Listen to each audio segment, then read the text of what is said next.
that's the part of the game, yeah, that I wanted Zouma to be better at, because he's got a tremendous leap. Yes. He's dangerous and he wins his aerial duels. So now when attacking the ball, I wanted him to get better at that. Zuma's gonna become. I tweeted it today, and it got a lot of people were talking about it today. But I said Zuma's the most underrated centre back in the league.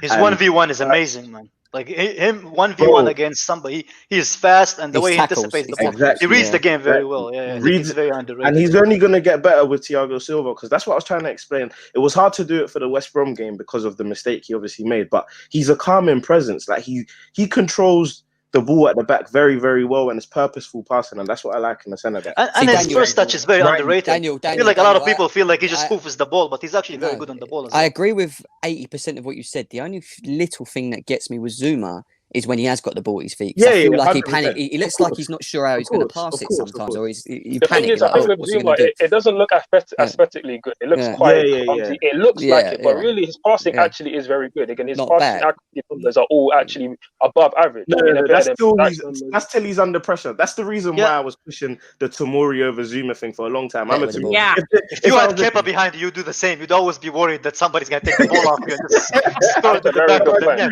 It's true. But it's true. Like on a serious note, I think the more he plays with Thiago, the more he learns off him. I think he will have, because he's still young, right? Like 25, 24 for a defender is very young. He's still a young guy, right? So if he plays with Thiago and he starts trusting Thiago, and he knows that behind him there's a 6'6" guy who can actually use his fingers to stop the ball, I think he'll start having confidence. I just think our defense, someone need to like grab Lampard, just like shake him a little bit, slap him across the face, and be like, "This is our defense, and this is what our defense is going to be for the foreseeable future." If one of them is off form, you can replace one. Not just keep trying this like different things, Right now, Kurt Zouma has more Premier League goals than Pierre-Emerick Aubameyang. That's all I have to Here say. we go again, man. You guys are going to be turned into mixtapes, man. I'm telling you. Is anything I just said wrong? No. Yeah, but you know they're going to clip that. Why would you do that? Because it's a joke. It's a joke.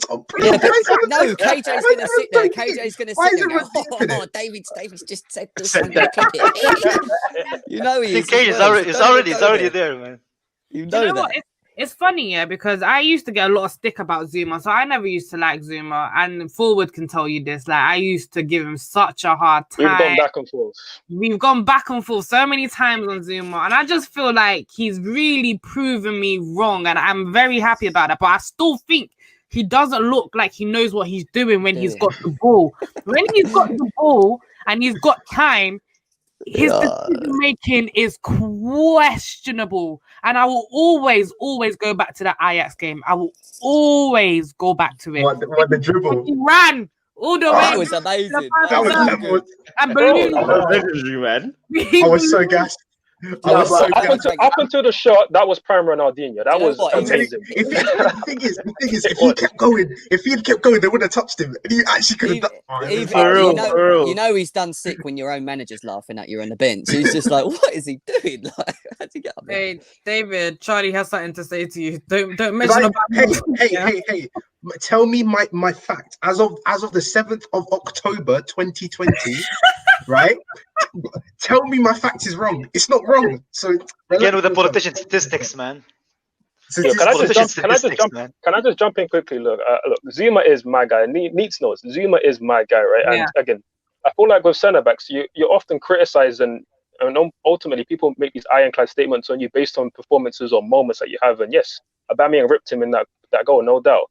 First game of last season when we lost 4-0 to United, he was the worst player on the pitch. And maybe people had these assessments of him that, he's just not good enough for this level, this, that, the other. But ultimately, Zouma is a player that needs consistency. And when he was consistently playing at the back with Tomori as his partner, that was our best back four. That was our best back pairing for the entire season. When he came back off lockdown, let's not forget he had a back-to-back clean sheets versus Everton and Liverpool.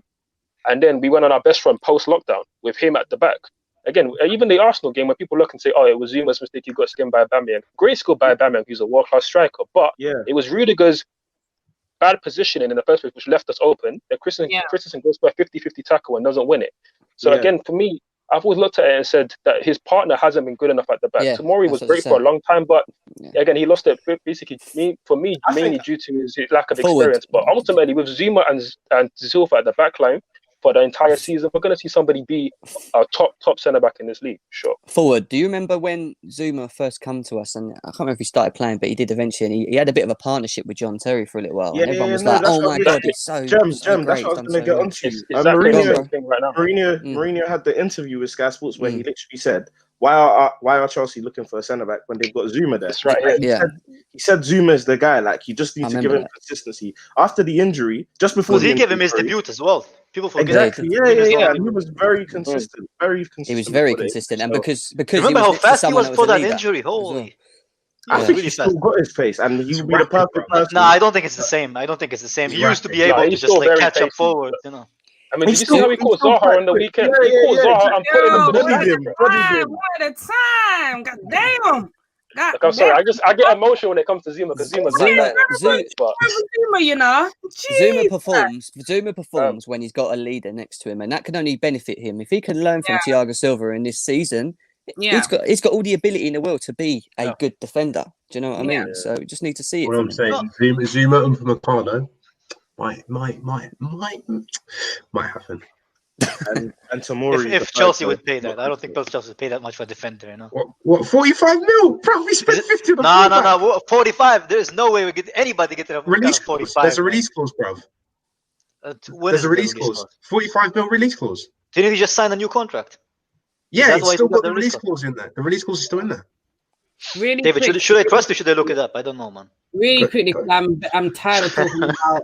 I'm tired of talking about Zouma. I'm tired of talking about them there. So let's go straight onto a question. Charlie Gellert says, "Do you regret getting rid of Lamptey?" I'm gonna kick this off and say yes. And Kai, I see you shaking your head. Why don't you regret it? Because the guy is like 4'9", man. And plus, we have Reece James. We have that Reece means James nothing, there, my right? friend. That does mean nothing. We look at Philip Lahm. How tall was Philip Lahm at Bayern Munich? Philip Lahm is like 5'8", 5'9". It's still like okay, you know. He was 5'8", man. Just because Germans are really tall, man. That's why you got. Yeah, but Lamptey's not 4'9". You're obviously exaggerating. Yeah, okay, 5'1". 5'1". All right. Oh my God. Anyway, that's not my point.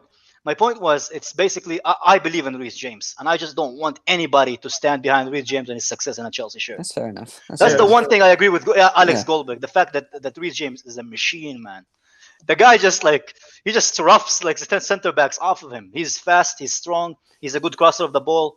If we didn't have Reece James, okay, I would give Lamptey a chance. But we already have Reece James. We already have Aspilicueta for that different kind of like for the bigger teams. So I just don't see a space for him. I'm just gonna ruin his development. You know, so why? Yeah, but and we have a first refusal. We have a first refusal anyway. So if anybody tries to sign him, we can literally come in and be like, "No, we'll sign him." How old is he? How old is he now? He's he is 20 years old. 20 years old. That's 5 years to grow. That's 5 years to grow. Yeah, I don't regret it still. I think my reasoning is, it's the same as Kai's, but it's just based on the context. Like, we offered him a contract. He didn't see himself playing, which was obvious. Reece James is obviously ahead of him in Lampard's mind. Speaking to a lot of people around the club, everyone knows that Lampard, one thing about Lampard is definitely that he has premeditated winners in his head.